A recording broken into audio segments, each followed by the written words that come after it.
wọ́n ti gbaṣọ lọ́rùn ọlọ́pàá tó yìnbọn pa Bakare nítorí ọ̀rọ̀ tí kò tó nǹkan.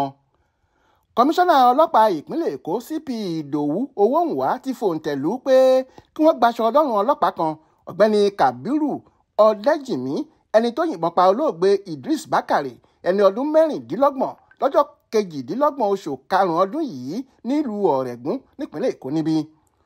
Aláròyé gbọ́ pé ẹ̀sùn ìwà ọ̀daràn tí wọ́n fi kan Kabiru tó ń ṣiṣẹ́ ní tẹ̀sán ọlọ́pàá tó wà lágbègbè Aláùsá ní ìpínlẹ̀ Èkó bákan náà ni pé ó yìnbọn pa Bakare lásìkò tí èdè àìyedè kékeré kan bẹ́ sílẹ̀ láàrin wọn.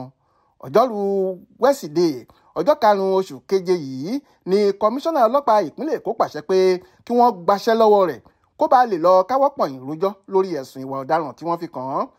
Alukoro iléeṣẹ́ ọlọ́pàá ìpínlẹ̀ Èkó SP Benjamin Hundeyin tó sọ̀rọ̀ ọ̀hún di mímọ̀ fáwọn oníròyìn sọ pé kọmíṣánná ọlọ́pàá ìpínlẹ̀ Èkó ti fòǹtẹ̀ lù pé kí wọ́n gbaṣọ lọ́rùn ọlọ́pàá tó fìbọn pààyàn lákòókò tí èdè àìyedè wáyé láàrin olóògbé yìí àti ikọ̀ ọlọ́pàá kan tó lọ síbi òde ayẹyẹ tí ìṣẹ̀lẹ̀ ìbànújẹ́ náà ti wáyé. Síwájú sí i, Hundeyin ní lẹ́yìn táwọn ṣèwádìí lórí ọ̀rọ̀ ọ̀hún làwọn rí i pé ọta ìbọn ọwọ́ ọlọ́pàá ọ̀hún ló pa olóògbé náà. Ó sọ pé ọjọ́ 7 oṣù yìí ní Kabiru máa fojú balẹ̀ ẹjọ́ lórí ìwà tó hù náà. Ó ní ìdí táwọn ṣe gbaṣẹ́ lọ́wọ́ Kabiru ni kó má bàa tọwọ́ bọ ìgbẹ́jọ́ ọ̀hún lójú kó da nǹkan rú fún àwọn tó fẹ́ ṣe é.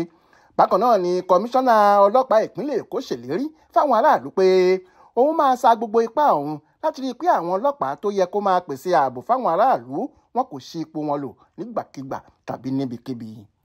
Adéwálé Adéoyè ló ṣàkójọpọ̀ ìròyìn ọ̀hún fún Aláròyé online television.